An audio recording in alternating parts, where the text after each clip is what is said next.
ਸ੍ਰੀ ਵਾਹਿਗੁਰੂ ਸਾਹਿਬ ਜੀ। ਇੱਕ ਓੰਕਾਰ ਸਤਿਨਾਮ ਕਰਤਾ ਪੁਰਖ ਨਿਰਭਉ ਨਿਰਵੈਰ ਅਕਾਲ ਮੂਰਤ ਅਜੂਨੀ ਸੈਭੰ ਗੁਰ ਪ੍ਰਸਾਦ ਜਪ। ਆਦ ਸਚ ਜੁਗਾਦ ਸਚ ਹੈ ਭੀ ਸਚ। ਨਾਨਕ ਹੋਸੀ ਭੀ ਸਚ। ਡੰਡੌਤ ਬੰਧਨ ਅਨਕ ਬਾਰ ਸਰਬ ਕਲਾ ਸਮਰੱਥ। ਡੋਲਣ ਤੇ ਰਾਖਹੁ ਪ੍ਰਭੂ ਨਾਨਕ ਦੇ ਕਰ ਹੱਥ।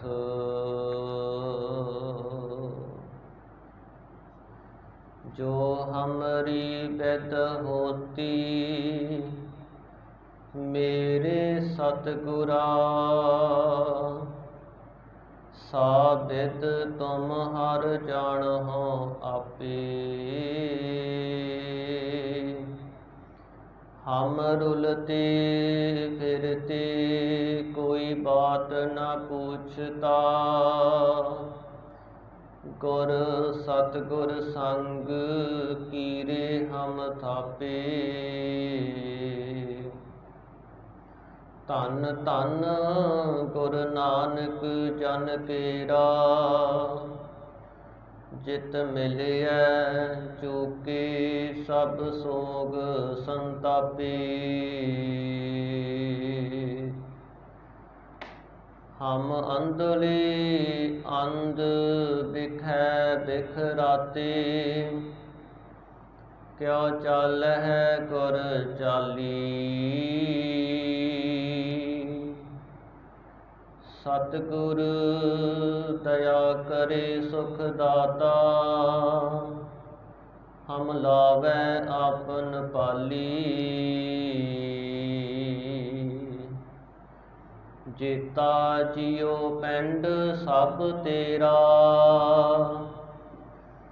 ਤੂੰ ਅੰਤਰਜਾਮੀ ਪੁਰਖ ਭਗਵਾਨ।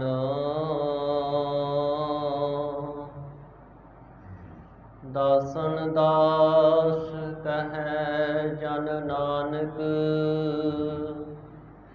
ਜਿਹਾ ਤੂੰ ਕਰਾਏ ਤੇਹਾ ਹਉ ਕਰੀ ਬਖਿਆਨ। ਬੇਸਮਾਰ ਅਥਾਹ ਅਗਨਤ ਅਤੁਲੈ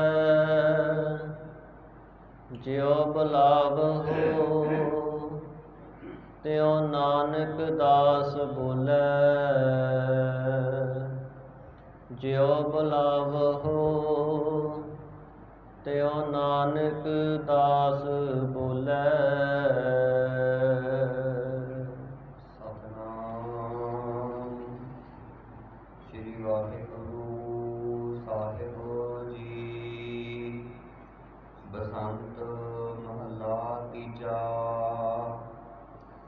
ਭਗਤ ਵਛਲ ਹਰਿ ਵਸੈ ਮਨ ਆਏ।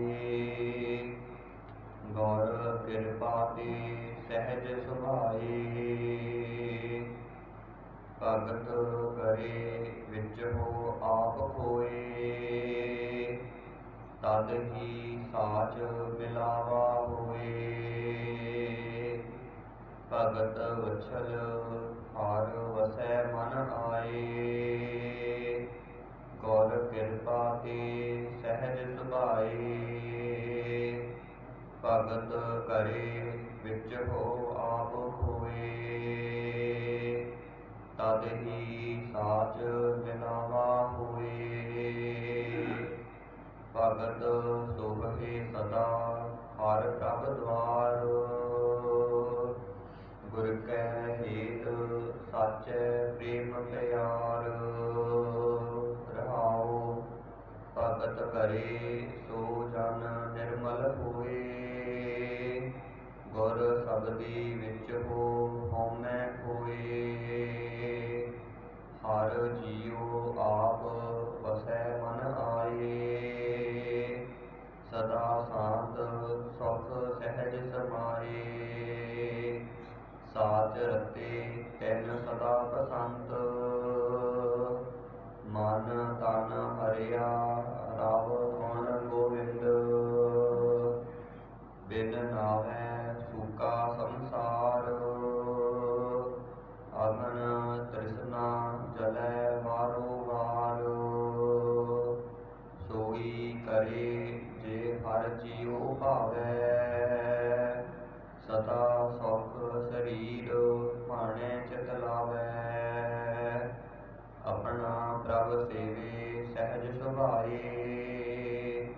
ਨਾਨਕ ਨਾਮ ਵਸੈ ਮਨ ਆਏ। ਸੋਈ ਕਰੇ ਜੇ ਹਰ ਜੀਉ ਭਾਵੈ। ਸਦਾ ਸੁਖ ਸਰੀਰ ਭਾਣੈ ਚਿਤ ਲਾਵੈ। ਆਪਣਾ ਪ੍ਰਭ ਸੇਵੇ ਸਹਿਜ ਸੁਭਾਏ। ਨਾਨਕ ਨਾਮ ਵਸੈ ਮਨ ਆਏ। ਬਸੰਤ ਮਹੱਲਾ ਤੀਜਾ। ਭਗਤ ਵਛਲ ਹਰ ਵਸੈ ਮਨ ਆਏ। ਵਾਹਿਗੁਰੂ ਜੀ ਕਾ ਖਾਲਸਾ ਵਾਹਿਗੁਰੂ ਜੀ ਕੀ ਫਤਿਹ। ਦਸਾਂ ਪਾਤਸ਼ਾਹੀਆਂ ਦੀ ਆਤਮਿਕ ਜੋਤ। ਤਖਤ ਚਬਰ ਛਤਰ ਦੇ ਮਾਲਕ। ਜੁਗ ਜੁਗ ਅਟਲ ਪਤਿਤ ਪਾਵਨ। ਭਗਤ ਵਛਲ ਕਰੁਣਾ ਨਿਧਾਨ। ਅੰਤਰਜਾਮੀ ਸ਼ਬਦ ਗੁਰ ਪੀਰਾ ਗਹਿਰ ਗੰਭੀਰਾ। ਧੰਨ ਧੰਨ ਸ੍ਰੀ ਗੁਰੂ ਗ੍ਰੰਥ ਸਾਹਿਬ ਜੀ ਮਹਾਰਾਜ। ਸਤਿਗੁਰਾਂ ਦੀ ਸਾਜੀ ਨਿਵਾਜੀ ਪਰਮ ਸਨਮਾਨਯੋਗ। ਗੁਰੂ ਰੂਪ ਖਾਲਸਾ ਸਾਧ ਸੰਗਤ। ਸਤਿਗੁਰੂ ਸਾਹਿਬਾਂ ਦੀ ਅਪਾਰ ਕਿਰਪਾ ਸਦਕਾ ਅੰਮ੍ਰਿਤ ਵੇਲੇ ਦਾ ਦੀਵਾਨ ਸਜ ਰਿਹਾ ਹੈ। ਸਜੇ ਹੋਏ ਦੀਵਾਨ ਅੰਦਰ ਸਤਿਗੁਰੂ ਮਹਾਰਾਜ ਜੀ ਦੇ ਪਾਵਨ ਪਵਿੱਤਰ ਸਰੂਪਾਂ ਦੇ ਪ੍ਰਕਾਸ਼ ਦੀ ਸੇਵਾ ਹੋਈ। ਅੰਮ੍ਰਿਤ ਬਾਣੀ ਦਾ ਪਾਠ ਹੋਇਆ। ਆਪ ਜੀ ਨੇ ਗੁਰੂ ਘਰ ਪਹੁੰਚ ਕੇ ਸਤਿਗੁਰਾਂ ਦੇ ਦਰਸ਼ਨ ਦੀਦਾਰ ਕੀਤੇ। ਅੰਮ੍ਰਿਤ ਬਾਣੀ ਸਰਵਣ ਕਰਕੇ ਆਪਣੇ ਜੀਵਨ ਦਾ ਮਹਾਨ ਲਾਹਾ ਪ੍ਰਾਪਤ ਕੀਤਾ ਹੈ, ਆਨੰਦ ਮਾਣਿਆ। ਗੁਰੂ ਘਰ ਦੀ ਮਰਿਆਦਾ, ਗੁਰਬਾਣੀ ਦੀ ਲੜੀਵਾਰ ਕਥਾ ਦਾ ਸਮਾਂ ਹੋਇਆ ਹੈ। ਮਨ ਚਿੱਤ ਬਿਰਤੀਆਂ ਇਕਾਗਰ ਕਰਕੇ ਗਰੀਬ ਨਿਵਾਜ ਸਤਿਗੁਰਾਂ ਦੇ ਚਰਨਾਂ ਨਾਲ ਜੁੜੀਏ ਅਤੇ ਆ ਰਹੀ ਕਥਾ ਸਰਵਣ ਕਰਕੇ ਆਪਣੇ ਜੀਵਨ ਦਾ ਹੋਰ ਲਾਹਾ ਪ੍ਰਾਪਤ ਕਰੀਏ ਜੀ। ਸਤਿਨਾਮ ਸ੍ਰੀ ਵਾਹਿਗੁਰੂ ਸਾਹਿਬ ਜੀ। ਬਸੰਤ ਮਹੱਲਾ ਤੀਜਾ। ਭਗਤ ਵਛਲ ਹਰ ਵਸੈ ਮਨ ਆਏ। ਸਾਧ ਸੰਗਤ, ਬਸੰਤ ਰਾਗ ਅੰਦਰ ਤੀਸਰੇ ਪਾਤਸ਼ਾਹ ਗੁਰਦੇਵ ਧੰਨ ਧੰਨ ਸ੍ਰੀ ਗੁਰੂ ਅਮਰਦਾਸ ਮਹਾਰਾਜ ਉਪਦੇਸ਼ ਬਖਸ਼ਿਸ਼ ਕਰਦੇ ਹਨ। ਜੋ ਪਰਮੇਸ਼ਰ ਵਾਹਿਗੁਰੂ ਹੈ, ਭਗਤਾਂ ਨੂੰ ਪਿਆਰ ਕਰਨ ਵਾਲਾ, ਭਗਤਾਂ ਦਾ ਪਿਆਰਾ, ਜਿਸ ਦੇ ਤਾਈਂ ਵਾਹਿਗੁਰੂ ਪਰਮੇਸ਼ਰ ਦੇ ਭਗਤ ਹਰ ਸਮੇਂ ਯਾਦ ਕਰਦੇ ਹਨ, ਆਰਾਧਨਾ ਕਰਦੇ ਨੇ। ਭਗਤ ਰਵਿਦਾਸ ਜੀ ਬਚਨ ਕਰਦੇ ਹਨ, हे ਪ੍ਰਭੂ ਪਰਮਾਤਮਾ, ਮੇਰੇ ਤੇ ਐਸੀ ਕਿਰਪਾ ਕਰ, ਚਿਤ ਸਿਮਰਨ ਕਰੋ, ਨੈਣ ਅਵਲੋਕਨੋ, ਸ਼ਰਵਣ ਬਾਣੀ ਸੋ ਜਸ ਪੂਰ ਰੱਖੋ। ਮੇਰੇ ਚਿੱਤ ਵਿੱਚ ਤੇਰਾ ਸਿਮਰਨ ਹੁੰਦਾ ਰਹੇ, ਨੇਤਰਾਂ ਦੇ ਨਾਲ ਹਰ ਸਮੇਂ ਤੈਨੂੰ ਦੇਖਦਾ ਰਹਾਂ, ਕੰਨਾਂ ਦੇ ਨਾਲ ਤੇਰੀ ਉਪਮਾ ਦੀ ਵਡਿਆਈ ਸਰਵਣ ਕਰਾਂ। ਇਹ ਕੰਨ ਹਰ ਸਮੇਂ ਤੇਰੀ ਸਿਫਤ ਸਲਾਹ ਹੀ ਸੁਣਦੇ ਰਹਿਣ। ਮਨ ਸੁਮਤ ਕਰ ਕਰੋ, ਚਰਨ ਕਮਲ ਹਿਰਦੈ ਧਰੋ। हे ਪ੍ਰਭੂ, ਮੈਂ ਆਪਣੇ ਮਨ ਨੂੰ ਹਰ ਸਮੇਂ ਤੇਰੇ ਨਾਮ ਰਸ ਰੂਪ ਮਕਰੰਦ ਰਸ ਦੇ ਵਿੱਚ ਭੌਰੇ ਦੀ ਤਰ੍ਹਾਂ ਮਸਤ ਕਰ ਲਵਾਂ। ਜਿਵੇਂ ਭੌਰਾ ਹੁੰਦਾ ਹੈ, ਜੋ ਸਾਧ ਸੰਗਤ ਮਕਰੰਦ ਰਸ ਦੇ ਵਿੱਚ ਮਗਨ ਰਹਿੰਦਾ ਹੈ, ਇਸ ਤਰ੍ਹਾਂ ਹੀ ਹੈ ਪ੍ਰਭੂ, ਮੇਰਾ ਮਨ ਤੇਰੇ ਨਾਮ ਰਸ ਵਿੱਚ ਮਗਨ ਹੋ ਜਾਵੇ।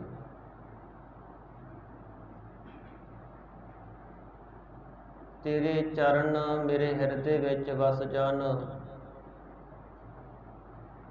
ਔਰ ਮੇਰੀ ਰਸਨਾ ਹਰ ਸਮੇਂ ਤੇਰੇ ਗੁਣ ਗਾਉਂਦੀ ਰਹੇ। ਮੇਰੀ ਪ੍ਰੀਤ ਗੋਬਿੰਦ ਸਿਓ ਜਿਨ ਘਟੈ, ਮੈਂ ਤੋ ਮੋਲ ਮਹਿਕੀ ਲਈ ਜੀਅ ਸਕੈ। ਇਹ ਮੇਰੀ ਪ੍ਰੀਤ ਹੈ ਪ੍ਰਮਾਤਮਾ ਦੇ ਨਾਲ ਦਿਨੋਂ ਦਿਨ ਜੋ ਵੱਧਦੀ ਹੈ, ਔਰ ਆਪਣਾ ਜੀਅ ਆਤਮਾ ਦੇ ਕਰਕੇ ਇਹ ਮੈਂ ਪ੍ਰਾਪਤ ਕੀਤੀ। ਹਰ ਸਮੇਂ ਪ੍ਰਭੂ ਦੇ ਆਸਰੇ ਜੀਵਨ ਬਤੀਤ ਕਰਨਾ, ਔਰ ਮਹਾਰਾਜ ਕਹਿੰਦੇ ਪ੍ਰਭੂ ਪਰਮਾਤਮਾ ਦਾ ਇਹ ਭਗਤ ਵਛਲ ਬਿਰਧ ਹੈ। ਭਗਤ ਵਛਲ ਹਰ ਬਸੈ ਮਨ ਆਈ।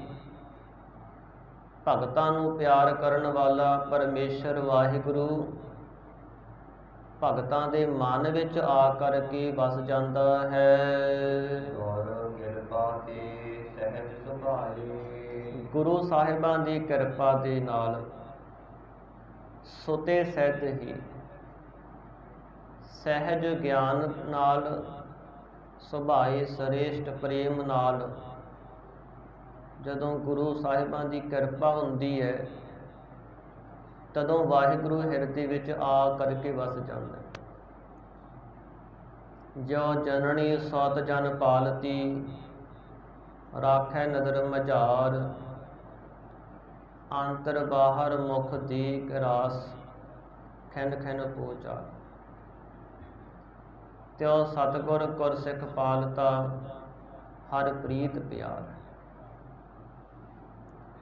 ਜਿਵੇਂ ਇੱਕ ਮਾਂ ਆਪਣੇ ਬੱਚੇ ਨੂੰ ਜਨਮ ਦੇ ਕਰਕੇ ਪਾਲਣਾ ਕਰਦੀ ਹੈ, ਹਰ ਸਮੇਂ ਆਪਣੀ ਨਿਗਾਹ ਵਿੱਚ ਰੱਖਦੀ ਹੈ। ਘਰ ਦੇ ਵਿੱਚ ਅੰਦਰ ਬਾਹਰ ਕੰਮ ਕਰਦਿਆਂ ਖਿਨ ਖਿਨ ਸਮੇਂ ਵਿੱਚ ਬੱਚੇ ਨੂੰ ਲਾਡ ਲਡਾਉਂਦੀ ਹੈ, ਆਵਾਜ਼ਾਂ ਮਾਰਦੀ ਹੈ, ਉਹਦਾ ਖਿਆਲ ਰੱਖਦੀ ਹੈ। ਇਸੇ ਤਰ੍ਹਾਂ ਹੀ ਗੁਰੂ ਸਾਹਿਬ ਜੀ ਵੀ ਆਪਣੇ ਸਿੱਖ ਦੀ ਪ੍ਰਤਿਪਾਲਨਾ ਕਰਦੇ ਨੇ। ਤਿਉ ਸਤਿਗੁਰ ਗੁਰਸਿੱਖ ਰਾਖਤਾ, ਹਰ ਪ੍ਰੀਤ ਪਿਆਰ। ਹਰੀ ਵਾਹਿਗੁਰੂ ਦੀ ਪ੍ਰੀਤ ਵਿੱਚ, ਪ੍ਰੇਮ ਦੇ ਵਿੱਚ ਗੁਰਸਿੱਖਾਂ ਦੀ ਪ੍ਰਤਿਪਾਲਨਾ ਕਰਦੇ ਨੇ ਸਤਿਗੁਰੂ। ਉਹਨਾਂ ਦੇ ਤਾਈਂ ਨਵਾਂ ਗਿਆਨ ਬਖਸ਼ ਕੇ, ਨਵਾਂ ਰਸ ਦੇ ਕਰਕੇ। ਜਿਵੇਂ ਸਾਧ ਸੰਗਤ ਅਸੀਂ ਬਾਣੀ ਪੜ੍ਹਦੇ ਹਾਂ, ਬਾਣੀ ਪੜ੍ਹਦਿਆਂ ਸਾਡਾ ਮਨ ਕਦੇ ਅੱਕੇਗਾ ਨਹੀਂ, ਕਦੇ ਨਿਰਾਸ਼ ਨਹੀਂ ਹੋਏਗਾ, ਕਦੇ ਮਨ ਉਦਾਸ ਨਹੀਂ ਹੋਏਗਾ, ਕਿਉਂਕਿ ਸਤਿਗੁਰੂ ਜੀ ਆਪਣੇ ਸਿੱਖ ਨੂੰ ਆਪ ਪ੍ਰਤਿਪਾਲਨਾ ਕਰਕੇ ਪਰਮੇਸ਼ਰ ਤੱਕ ਲੈ ਕੇ ਜਾਂਦੇ ਨੇ, ਜਿਸ ਕਰਕੇ ਉਹਦੇ ਅੰਦਰ ਨਵਾਂ ਰਸ ਆਉਂਦਾ ਹੈ। ਸਾਹਿਬ ਮੇਰਾ ਨੀਤ ਨਵਾ, ਸਦਾ ਸਦਾ ਦਾਤਾ। ਔਰ ਇਹ ਗਿਆਨ ਪ੍ਰਾਪਤ ਹੋ ਜਾਂਦਾ ਹੈ ਕਿ ਮੇਰਾ ਸਾਹਿਬ ਮਾਲਕ ਤਾਂ ਨਿਤਾ ਪ੍ਰਤੀ ਨਵਾਂ ਹੀ ਹੈ,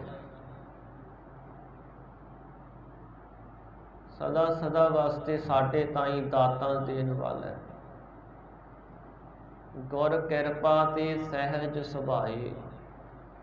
ਗੁਰੂ ਸਾਹਿਬਾਂ ਦੀ ਕਿਰਪਾ ਦੇ ਨਾਲ ਸਹਿਜ ਗਿਆਨ ਪ੍ਰਾਪਤ ਹੁੰਦਾ ਹੈ, ਸੁਭਾਏ ਸ੍ਰੇਸ਼ਟ ਪ੍ਰੇਮ ਪ੍ਰਾਪਤ ਹੁੰਦਾ ਹੈ। ਔਰ ਗੁਰਸਿੱਖਾਂ ਦੇ ਹਿਰਦੇ ਵਿੱਚ ਵਾਹਿਗੁਰੂ ਦਾ ਵਾਸਾ ਹੋ ਜਾਂਦਾ ਹੈ। ਭਗਤ ਕਰੇ ਵਿੱਚ ਹੋ ਆਪ ਹੋਏ। ਜਿਹੜੇ ਭਗਤ ਹਨ ਉਹ ਵਾਹਿਗੁਰੂ ਦੀ ਪ੍ਰੇਮਾ ਭਗਤੀ ਕਰਦੇ ਨੇ। ਕਿਵੇਂ? ਆਪਣੇ ਹਿਰਦੇ ਵਿੱਚੋਂ ਆਪਾ ਭਾਵ ਗਵਾ ਕਰਕੇ, ਜਿਹੜੀ ਆਪਣੀ ਹੰਗਤਾ ਹੈ, ਆਪਣੀ ਮੈਂ ਹੈ, ਉਸ ਦੇ ਤਾਈਂ ਦੂਰ ਕਰ ਦਿੰਦੇ। ਜਿਵੇਂ ਭਗਤ ਕਬੀਰ ਜੀ ਬਚਨ ਕਰਦੇ ਨੇ, ਕਬੀਰਾ ਤੂੰ ਕਬੀਰ ਤੋਹੀ, ਤੇਰੋ ਨਾਉ ਕਬੀਰ। ਕਹਿੰਦੇ ਸੰਸਾਰ ਦੇ ਲੋਕ ਕਬੀਰ ਕਬੀਰ ਕਰਦੇ ਨੇ। ਕਬੀਰ ਸਾਧ ਸੰਗਤ ਫਾਰਸੀ ਦੇ ਵਿੱਚ ਵੱਡੇ ਨੂੰ ਕਹਿੰਦੇ ਨੇ। ਤੇ ਵੱਡਾ ਕੌਣ ਹੈ? ਪਰਮਾਤਮਾ। ਵੱਡਾ ਸਾਹਿਬ ਉੱਚਾ ਥਾਉ। ਭਗਤ ਜੀ ਕਹਿੰਦੇ, ਹੇ ਪਰਮਾਤਮਾ ਤੂੰ ਹੀ ਕਬੀਰ ਹੈ, ਵੱਡਾ ਹੈ, ਤੇਰਾ ਨਾਂ ਹੀ ਕਬੀਰ ਹੈ। ਲੋਕ ਤੈਨੂੰ ਹੀ ਕਹਿੰਦੇ ਨੇ ਨਾ, ਕਬੀਰਾ ਤੂੰ ਹੀ ਕਬੀਰ ਤੂੰ, ਤੇਰੋ ਨਾਉ ਕਬੀਰ। ਰਾਮ ਰਤਨ ਤਾ ਪਾਈ ਹੈ ਜੋ ਪਹਿਲੇ ਤਜੇ ਸਰੀਰ। ਕਹਿੰਦੇ ਪਰਮਾਤਮਾ ਨੂੰ ਉਦੋਂ ਪ੍ਰਾਪਤ ਕੀਤਾ ਜਾਂਦਾ ਜਦੋਂ ਪਹਿਲਾਂ ਸਰੀਰ ਤਿਆਗ ਦੇਵੇ। ਸਰੀਰ ਤੋਂ ਭਾਵ ਆਪਣੀ ਹਉਮੈ ਤਿਆਗ ਦੇਵੇ। ਜਦੋਂ ਮਨ ਦੇ ਅੰਦਰ ਮੈਂ ਨਿਕਲ ਜਾਵੇਗੀ, ਮਮਤਾ ਨਿਕਲ ਜਾਵੇਗੀ, ਪ੍ਰਭੂ ਪਰਮਾਤਮਾ ਦਾ ਆ ਕੇ ਵਾਸਾ ਹੋ ਜਾਵੇ। ਕਬੀਰ ਮੇਰਾ ਮੁਝ ਮੈਂ ਕਿਛ ਨਹੀਂ, ਜੋ ਕਿਛ ਹੈ ਸੋ ਤੇਰਾ। ਤੇਰਾ ਤੁਝ ਕੋ ਸੌਂਪਤੇ ਕਿਆ ਲਾਗੈ ਮੇਰਾ। ਇਸ ਲਈ ਵਾਰ-ਵਾਰ ਇਹ ਆਖਿਆ ਨਾ, ਭਗਤ ਜੀ ਨੇ ਆਪਾ ਭਾਵ ਗਵਾ ਦਿੱਤਾ।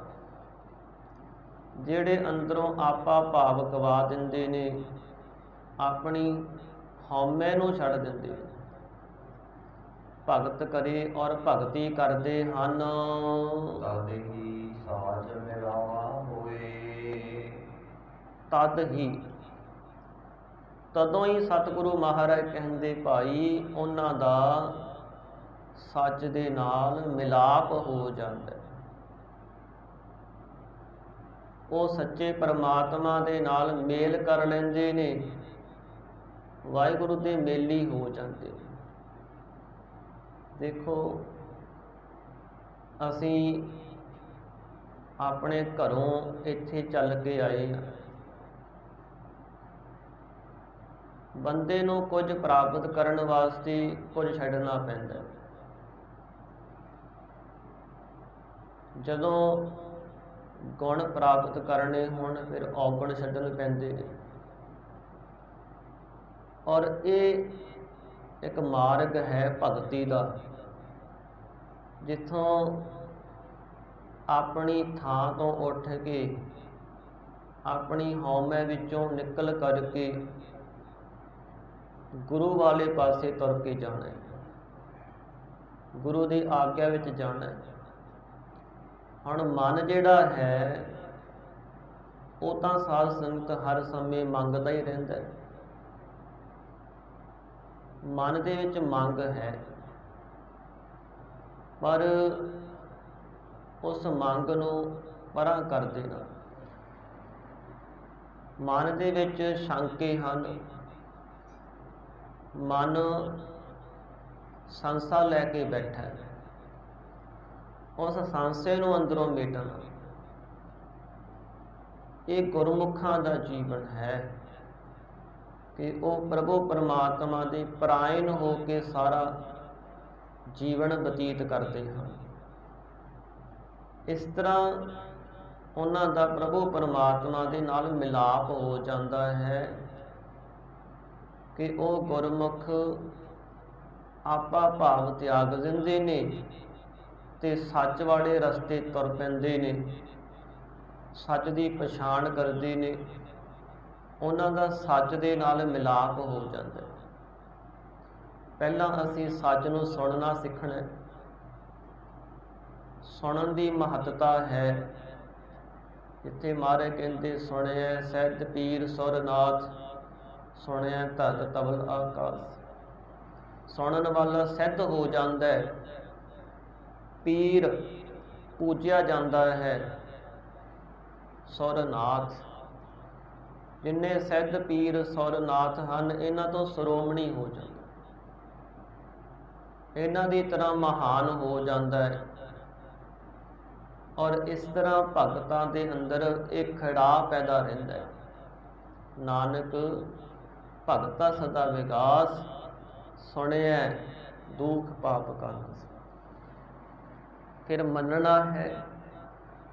ਪਹਿਲਾਂ ਸੁਣਿਆ ਸੱਚ ਨੂੰ, ਫਿਰ ਮੰਨਣ ਕਰਨਾ। ਮੰਨਣਾ ਹੈ, ਆਪਣੇ ਜੀਵਨ ਵਿੱਚ ਧਾਰਨ ਕਰਨਾ। ਜੋ ਗੁਰ ਕਹੈ ਸੋਈ ਭਲ ਮਾਨਹੁ, ਹਰ ਹਰ ਕਥਾ ਨਿਰਾਲੀ। ਇਹ ਸਾਧ ਸੰਗਤ ਇਸ ਤਰ੍ਹਾਂ ਹੈ ਜਿਵੇਂ ਸੁਣਨਾ ਤੇ ਮੰਨਣਾ। ਜਿਵੇਂ ਅਸੀਂ ਭੋਜਨ ਛਕਦੇ ਹਾਂ ਤੇ ਭੋਜਨ ਨੂੰ ਅੰਦਰ ਲੈ ਜਾਣਾ, ਹਾਜ਼ਮ ਕਰ ਲੈਣਾ। ਜਿਹੜਾ ਹਾਜ਼ਮ ਭੋਜਨ ਹੋ ਜਾਂਦਾ ਹੈ ਉਹ ਸਰੀਰ ਦਾ ਹਿੱਸਾ ਬਣ ਜਾਂਦਾ ਹੈ। ਇਸ ਤਰ੍ਹਾਂ ਸ਼ਬਦ ਨੂੰ ਆਪਣੇ ਅੰਦਰ ਲਿਜਾ ਕਰਕੇ ਉਹਦਾ ਮੰਨਣ ਕਰਨਾ ਹੈ। ਮੰਨਣਾ ਸੌਖਾ ਕਿਵੇਂ ਹੋ ਜਾਂਦਾ ਹੈ? ਜਦੋਂ ਉਹਦੀ ਵਿਚਾਰ ਕਰੀਏ, ਗੁਰੂ ਦੇ ਸ਼ਬਦ ਦੀ ਵਿਚਾਰ ਕਰੀਏ ਤਾਂ ਉਹ ਸਾਡੀ ਸਮਝ ਵਿੱਚ ਪਵੇਗਾ। ਗੁਰੂ ਦਾ ਸ਼ਬਦ ਵਿਚਾਰਿਆ ਹੀ ਮਨ ਤੇ ਅਸਰ ਕਰਦਾ ਹੈ। ਮਨ ਦੇ ਗੁੱਚੇ ਭੇਦ ਖੁੱਲ੍ਹ ਜਾਂਦੇ ਨੇ। ਤਾਂ ਇਸ ਤਰ੍ਹਾਂ ਜਿਹੜੇ ਸੁਣ ਕੇ ਮੰਨਦੇ ਨੇ, ਫਿਰ ਉਹਨਾਂ ਦੇ ਜੀਵਨ ਵਿੱਚ ਉਹ ਲਾਗੂ ਹੋ ਜਾਂਦਾ ਹੈ, ਧਾਰਨ ਹੋ ਜਾਂਦਾ ਹੈ। ਤੇ ਉਹਨਾਂ ਗੁਰਮੁਖਾਂ ਦਾ ਹੌਲੀ ਹੌਲੀ ਸੱਚ ਦੇ ਨਾਲ ਮੇਲ ਬਣ ਜਾਂਦਾ ਹੈ, ਮਿਲਾਪ ਹੋ। ਸਤਿਗੁਰੂ ਜੀ ਆਪ ਕਿਰਪਾ ਕਰ ਦਿੰਦੇ ਨੇ। ਤਦ ਹੀ ਸਾਚ ਮਿਲਾਵਾ ਹੋਏ। ਜਦੋਂ ਮਹਾਰਾਜ ਕਹਿੰਦੇ ਤੂੰ ਆਪਾ ਭਾਵ ਤਿਆਗ ਦੇਗਾ, ਉਦੋਂ ਭਾਈ ਤੇਰਾ ਸੱਚ ਦੇ ਨਾਲ ਮਿਲਾਪ ਹੋ ਜਾਣਾ ਹੈ। ਭਗਤ ਸੁਖੇ ਸਦਾ ਹਰ ਪ੍ਰਭ ਦੁਆਰ। ਇਸ ਤਰ੍ਹਾਂ ਜਿਹੜੇ ਪ੍ਰਭੂ ਦੇ ਭਗਤ ਨੇ ਉਹ ਸਦਾ ਹੀ ਪਰਮੇਸ਼ਰ ਦੇ ਦਰ ਤੇ ਸੋਭਾ ਪਾਉਂਦੇ ਨੇ। ਵਾਹਿਗੁਰੂ ਦਾ ਦਰ ਕਿਹੜਾ ਹੈ? ਸਤ ਸੰਗਤ। ਇੱਥੇ ਉਹਨਾਂ ਨੂੰ ਵਡਿਆਈ ਮਿਲਦੀ ਹੈ, ਸੋਭਾ ਹੈ ਉਹਨਾਂ ਦੀ। ਵਾਹਿਗੁਰੂ ਦਾ ਦਰ ਹੈ ਗਿਆਨ। ਗਿਆਨ ਵਿੱਚ ਉਹ ਸੋਭਾ ਵਡਿਆਈ ਪ੍ਰਾਪਤ ਕਰਦੇ। ਮਹਾਨ ਗਿਆਨੀ ਨੇ, ਜਿੱਥੇ ਮਹਾਰਾਜ ਕਹਿੰਦੇ ਅਨਕ ਭੇਖ ਅਰਗਿਆਨ ਧਿਆਨ, ਮਨ ਹਠ ਮਿਲਿਓ ਨਾ ਕੋਈ। ਕਿਸੇ ਨੇ ਅਨੇਕਾਂ ਤਰ੍ਹਾਂ ਦੇ ਭੇਖ ਕੀਤੇ ਨੇ। ਸਤਿਗੁਰੂ ਕਹਿੰਦੇ ਭਾਵੇਂ ਕੋਈ ਹੱਠ ਕਰਦਾ ਹੈ, ਅਨੇਕਾਂ ਤਰ੍ਹਾਂ ਦੇ ਗਿਆਨ ਨੇ। ਅਨਕ ਗਿਆਨ ਅਰ ਗਿਆਨ ਧਿਆਨ, ਮਨ ਹੱਠ ਮਿਲਿਓ ਨਾ ਕੋਈ। ਪਰ ਮਿਲਦਾ ਕਦੋਂ ਹੈ? ਜਦੋਂ ਗੁਰੂ ਦੀ ਕਿਰਪਾ ਹੋ ਜਾਂਦੀ ਹੈ। ਜਿਹਦੇ ਤੇ ਵਾਹਿਗੁਰੂ ਦੀ ਕਿਰਪਾ ਹੋ ਜਾਂਦੀ ਹੈ, ਉਹ ਸਤਿਗੁਰੂ ਕਹਿੰਦੇ ਪਰਮਾਤਮਾ ਦੇ ਨਾਲ ਮਿਲ ਜਾਂਦਾ ਹੈ। ਉਹਦਾ ਮਨ ਵਾਹਿਗੁਰੂ ਦਾ ਮੇਲੀ ਹੋ ਜਾਂਦਾ ਹੈ। ਭਗਤ ਸੋਹੇ ਸਦਾ ਹਰ ਪ੍ਰਭ ਦੁਆਰ। ਜਿਹੜੇ ਪਰਮਾਤਮਾ ਦੇ ਭਗਤ ਨੇ, ਉਹ ਪ੍ਰੇਮਾ ਭਗਤੀ ਕਰਦੇ ਨੇ, ਪ੍ਰੇਮ ਦੇ ਵਿੱਚ ਵਾਹਿਗੁਰੂ ਦੇ ਗੁਣ ਗਾਉਂਦੇ ਨੇ, ਔਰ ਸਦਾ ਸੱਚਖੰਡ ਰੂਪ ਦਰਬਾਰ ਤੇ ਵੀ ਸੋਭਾ ਪ੍ਰਾਪਤ ਕਰਦੇ ਹਨ। ਗੁਰ ਕੈ ਹੇਤ ਸਾਚੈ ਪ੍ਰੇਮ ਪਿਆਰ। ਗੁਰੂ ਦੇ ਹੇਤ ਵਾਸਤੇ ਉਹਨਾਂ ਦੇ ਅੰਦਰ ਸੱਚਾ ਪ੍ਰੇਮ ਪਿਆਰ ਹੈ। ਜਿੱਥੇ ਮਹਾਰਾਜ ਕਹਿੰਦੇ ਭਾਵੇਂ ਜੀਵਨ ਦੇ ਅੰਦਰ ਕੋਈ ਬਹੁਤੀ ਵੱਡੀ ਪ੍ਰਾਪਤੀ ਵੀ ਕਰਨ ਵਾਲਾ ਹੋਵੇ, ਪਰਮਾਤਮਾ ਦੇ ਪ੍ਰੇਮ ਤੋਂ ਬਿਨਾਂ ਸਾਧ ਸੰਗਤ ਕੋਈ ਵੀ ਸਾਧਨ ਸਫਲਾ ਨਹੀਂ ਹੈ। ਜੇ ਕੋਈ ਗਿਆਨੀ ਵੀ ਹੋਵੇ, ਚਤਰ ਵੀ ਹੋਵੇ, ਉੱਚੀ ਕੁਲ ਵਿੱਚ ਵੀ ਜਨਮ ਲੈਣ ਵਾਲਾ ਹੋਵੇ, ਔਰ ਸਿਆਣਾ ਵੀ ਹੋਵੇ, ਪਰ ਮਹਾਰਾਜ ਕਹਿੰਦੇ ਮਿਰਤਕ ਕਹੀਏ ਨਾਨਕਾ, ਜੇ ਪ੍ਰੀਤ ਨਹੀਂ ਭਗਵੰਤ। ਜੇ ਪਰਮਾਤਮਾ ਦੇ ਨਾਲ ਪ੍ਰੀਤ ਨਹੀਂ ਹੈ ਤਾਂ ਉਹਨੂੰ ਮਿਰਤਕ ਕਿਹਾ ਜਾਂਦਾ ਹੈ। ਪ੍ਰੀਤ ਤੋਂ ਬਿਨਾਂ। ਗੁਰ ਕੈ ਹੇਤ, ਜਿਨ੍ਹਾਂ ਨੇ ਗੁਰੂ ਨਾਲ ਹੇਤ ਪ੍ਰੇਮ ਕੀਤਾ ਹੈ, ਸਾਚੈ ਪ੍ਰੇਮ ਪਿਆਰ, ਉਹਨਾਂ ਦਾ ਸੱਚੇ ਵਾਹਿਗੁਰੂ ਦੇ ਨਾਲ ਪ੍ਰੇਮ ਲੱਗ ਗਿਆ ਹੈ। ਗੁਰ ਕੈ ਹੇਤ, ਗੁਰੂ ਹੀ ਕਾਰਨ ਹੈ। ਸਾਚੈ ਪ੍ਰੇਮ ਪਿਆਰ, ਗੁਰਸਿੱਖ ਨੂੰ ਸੱਚਾ ਪ੍ਰੇਮ ਦੇ ਕਰਕੇ ਵਾਹਿਗੁਰੂ ਦੇ ਨਾਲ ਉਹਦਾ ਪਿਆਰ ਬਣਾ ਦਿੰਦਾ ਹੈ। ਗੁਰੂ ਹੀ ਕਾਰਨ ਹੈ। ਗੁਰੂ ਨਾਲ ਜੁੜਿਆਂ ਹਿਰਦੇ ਵਿੱਚ ਸੱਚਾ ਪ੍ਰੇਮ ਪਿਆਰ ਪੈਦਾ ਹੁੰਦਾ ਹੈ ਵਾਹਿਗੁਰੂ ਦਾ। ਕਿਉਂਕਿ ਸਤਿਗੁਰਾਂ ਨੇ ਸਾਨੂੰ ਸਿੱਖਿਆ ਦਿੱਤੀ ਕਿ ਤੂੰ ਉਸ ਨੂੰ ਯਾਦ ਕਰ, ਦਿਨ ਰਾਤ ਯਾਦ ਕਰ। ਜਿਹਨੂੰ ਯਾਦ ਕਰਦੇ ਰਹੀਏ ਉਹਦਾ ਅੰਦਰ ਪ੍ਰੇਮ ਪੈਦਾ ਹੋ ਜਾਂਦਾ। ਜਿਹੜੀ ਯਾਦ ਸ਼ਕਤੀ ਹੈ ਨਾ, ਉਹ ਹਿਰਦੇ ਵਿੱਚ ਪ੍ਰੇਮ ਪੈਦਾ ਕਰ ਦਿੰਦੀ ਹੈ। ਜਿਹਨੂੰ ਵਾਹਿਗੁਰੂ ਦਿਨ ਰਾਤ ਯਾਦ ਰਹੇਗਾ ਸਾਧ ਸੰਗਤ, ਉਹਦੇ ਅੰਦਰ ਵਾਹਿਗੁਰੂ ਦਾ ਪ੍ਰੇਮ ਵੀ ਪੈਦਾ ਹੋ ਜਾਵੇਗਾ। ਔਰ ਇਹ ਸਤਿਗੁਰੂ ਜੀ ਹੀ ਲਾਉਂਦੇ ਨੇ। ਜਿਨ੍ਹਾਂ ਤੇ ਰਹਿਮਤ ਹੋ ਜਾਂਦੀ ਹੈ, ਉਹ ਫਿਰ ਆਪਣੇ ਹਿਰਦੇ ਵਿੱਚ ਸੱਚਾ ਪ੍ਰੇਮ ਵਾਹਿਗੁਰੂ ਦੇ ਨਾਲ ਲਾ ਲੈਂਦੇ ਹਨ।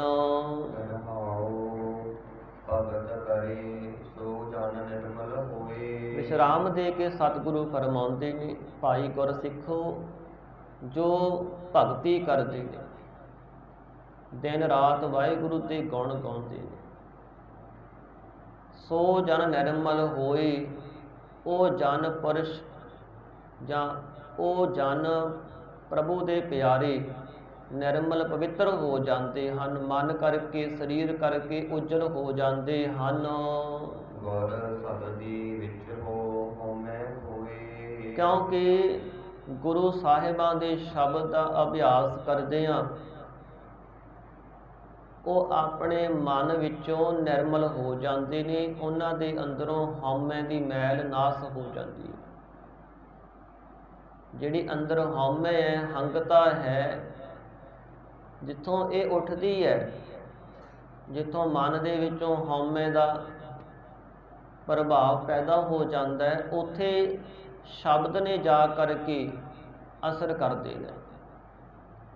ਸ਼ਬਦ ਨੇ ਜਾ ਕਰਕੇ ਸਾਧ ਸੰਗਤ ਉੱਥੇ ਜਿਹੜੀ ਚੰਚਲਤਾ ਹੈ, ਵਿਗਾੜ ਪਿਆ ਹੋਇਆ ਹੈ ਨਾ, ਉਹਨੂੰ ਸਵਾਰ ਦੇਣਾ। ਜਿਵੇਂ ਮਹਾਰਾਜ ਨੇ ਸਾਨੂੰ ਵਿਰਾਗਮਈ ਉਪਦੇਸ਼ ਦਿੱਤਾ ਹੈ।